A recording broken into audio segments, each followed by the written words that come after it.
Hey there. I wanted to take a few minutes and maybe offer some thoughts about worry and anxiety and fear. I want to do that because these emotions and these dominating thoughts are so prevalent right now.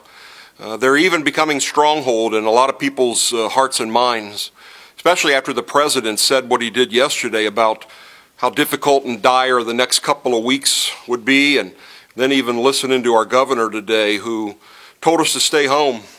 I think it's aroused even more fear and anxiety in some people, so I decided to talk about this just for a little bit.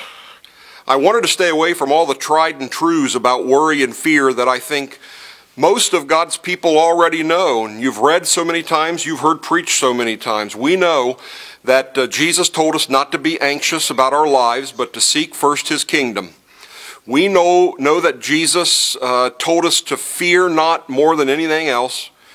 We know that the Apostle Paul said that we're supposed to not be anxious about anything, but rather pray, let God know what your needs are, be thankful, and then the peace of God will come and will guard your heart. We know that the Bible tells us that perfect love casts out all fear. We know great, grand promises, like from Isaiah 41, fear not, for I am with you. Be not dismayed, for I am your God. I will strengthen you. I will help you. I will uphold you with my righteous right hand. I think and I hope that most Christians are at least somewhat familiar with passages like this and have at least some understanding that we know that God does not want us to worry and be afraid. That is not what He wants for His kid. So all I want to do today is tell you what I believe to be the best thing you can do to defeat worry and fear in your life, and that is to worship. Worshiping God is to worry what a guard dog is to burglars. If you had two huge, highly trained, scary-looking, mean guard dogs in your house or in your business, then one of two things will happen to burglars. First, if they see those dogs or they hear them when they're approaching, they'll turn and run away. And secondly, if by chance they enter into where they shouldn't be, they'll be chased out almost immediately by guard dogs. So listen, if fear and worry try to approach a soul and that finds it worshiping, they'll flee. If worry and fear have entered a soul where they don't belong, then when worship is turned loose in that soul, worry and fear will bolt. Fear looks at worry and says, let's bounce. Fear and worship cannot coexist in the same soul. It just can't happen. Fear and worship will fight for that soul, and only one can be victorious. You with me?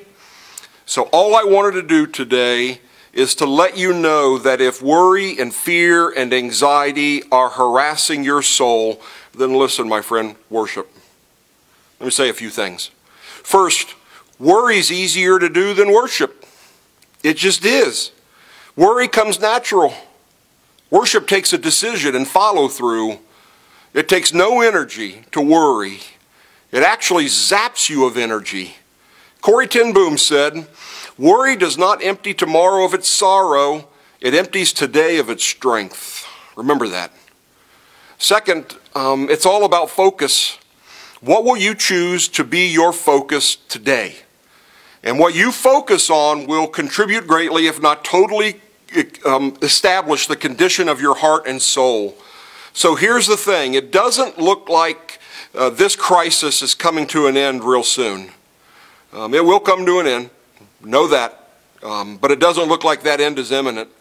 So we'll be in this crisis for a while, but it's our choice to take our focus off of the crisis and lift it heavenward in worship.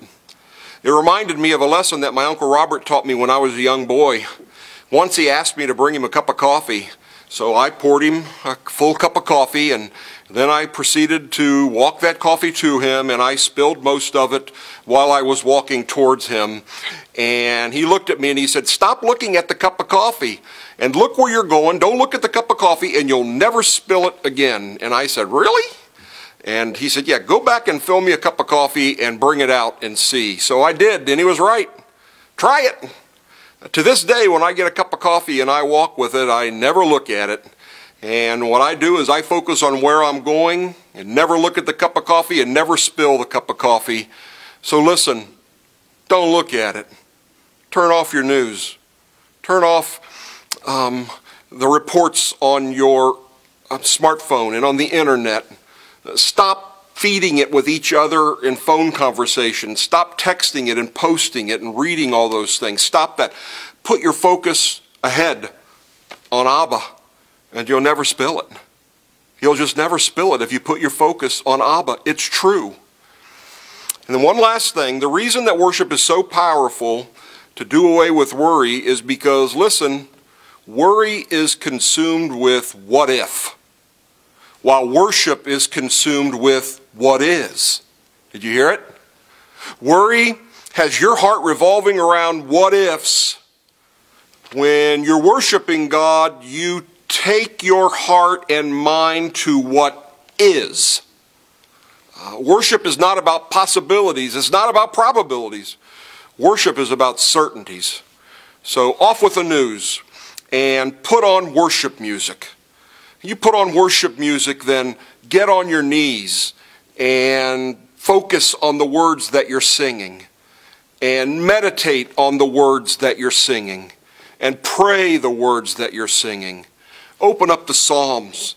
Begin to read through the Psalms and look at all those promises and look at everything it says about our God and worship around those things. Praise Him for these things. Thank Him for the blessings that are in your life. Because I'm telling you, church, listen, if you'll worship, worry and anxiety will flee. The guard dog of worship will chase them away. I promise you that. Shalom.